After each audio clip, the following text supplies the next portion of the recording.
ত্রিপুরা অনিয়মিত কর্মচারী মঞ্চের তরফে বিভিন্ন জায়গায় কর্মসূচি চলছে। তার অঙ্গ হিসাবে বিভাগীয় স্তরে বা অন্যান্য দপ্তরের ইউনিট স্তরের সম্মেলন অনুষ্ঠিত হয়।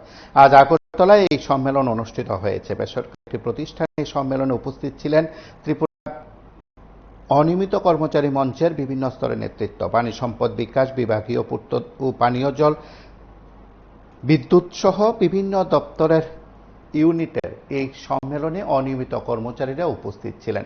এই সম্মেলন থেকে সংগঠনের তরফে নিয়মিতকরণের দাবিকে জোরালো করা হয়েছে। সংগঠনের তরফে নেতৃত্বের কি বক্তব্য আমরা একবার শুনব।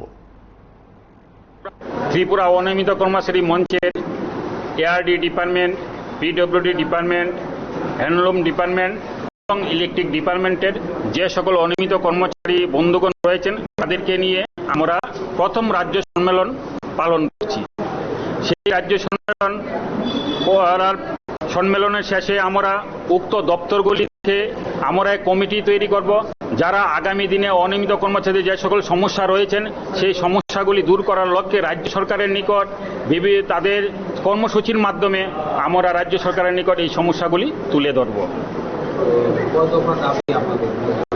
আমাদের দাবি মূলত 7 দফা, যে দাবিগুলি নিয়ে আমরা গত মাসের 4 তারিখ রাজ্য মহাকরণ অভিযান করেছি এবং রাজ্যের মাননীয় মুখ্য সচিবের নিকট সেই দাবিগুলি আমরা প্রদান করেছি।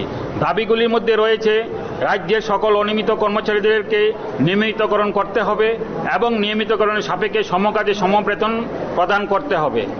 যে সকল অনিয়মিত কর্মচারীরা অবসরে চলে গিয়েছেন, দীর্ঘদিন অনিয়মিত অবস্থায় কাজ করে এবং সম্প্রতি যারা চলে যাবেন তাদের জন্য এককালীন 10 লক্ষ টাকা রাজ্য সরকারের নিকট আমরা তাদেরকে প্রদান করার জন্য অনুরোধ রাখছি। যে সকল অনিয়মিত কর্মচারীরা দীর্ঘদিন কাজ করছে, যাদের অর্থ দপ্তরের অনুমোদন নেই, তাদেরকে অর্থ দপ্তরের অনুমোদন দিয়ে হয়তো ডিআরডব্লিউ বা কেজুয়ালের স্বীকৃতি দেওয়ার জন্য।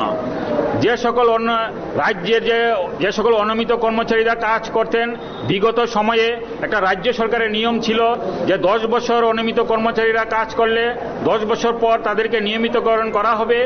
বর্তমান রাজ্য সরকার প্রতিষ্ঠিত হওয়ার পর 2018 সনের 31শে জুলাই সেই নিয়মিতকরণ যে স্কিম ছিল সেই স্কিমগুলি সরকার বাতিল করে দেয়। আমরা চাইছি রাজ্য সরকার যেন পুনরায় সেই নিয়মিতকরণ যে স্কিমটি যাতে চালু করে। এবং রাজ্যের বিভিন্ন প্রান্তে রাজ্যের যে পাম্প অপারেটর কর্মচারী রয়েছেন, প্রায় 7 থেকে 8 হাজার কর্মচারী রয়েছেন, তাদেরকে রাজ্য সরকার যাতে অর্থ দপ্তরের অনুমোদন দেয় এবং নিয়মিতকরণ করার জন্য, যদি নিয়মিতকরণ না করে তাদেরকে যেন হয় ডিআরডব্লিউ বা কেজুয়াল স্বীকৃতি প্রদান করে। আমাদের এই দাবিগুলি আমাদের রাজ্য সরকারের নিকট আমরা সেদিন প্রদান করেছি। কত বছর ধরে এই দাবিগুলো পেশ করছেন এবং আপনার কি মনে হয় সরকার এই দাবিগুলো পূরণ করবে?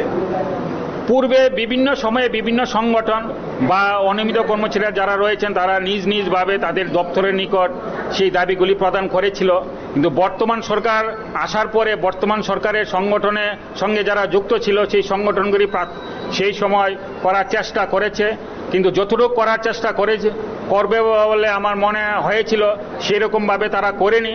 কিন্তু বাধ্য হয়ে আমরা গত বছর 2024 সনের ডিসেম্বর মাসে রাজ্যের বরিষ্ঠ আইনজীবী শ্রী পুরুষোত্তম রায় মহোদয়ের ডাকে আমরা রাজ্যের যত অনিয়মিত কর্মচারীরা আছি তারা আমরা যুক্ত হয়েছি ত্রিপুরা অনিয়মিত কর্মচারী মঞ্চে আমরা গঠন করে, এবং সেই সংগঠন যেদিন প্রতিষ্ঠা হয়েছে সেই দিন থেকে আমাদের যে দাবিগুলি আছে সেই দাবিগুলি রাজ্য সরকারের নিকট আমরা প্রদান করছি এবং বিভিন্নভাবে কোনো না কোনো কর্মসূচির মাধ্যমে। আমি শ্রী আপনারা শুনলেন সেখানে অনিয়মিত কর্মচারী মঞ্চের তরফে নেতৃত্বের প্রতিক্রিয়া। তার পাশাপাশি তারা তাদের যে দাবিগুলো রয়েছে সেই দাবিগুলো জোরালো করছে এবং অনিয়মিত কর্মচারীদের সম্মেলনে তারা বিভিন্ন বিষয়গুলো উত্থাপন করেছে। সেদিক থেকে তাদের দাবি পূরণ হবে কিনা সেটা সময় বলবে।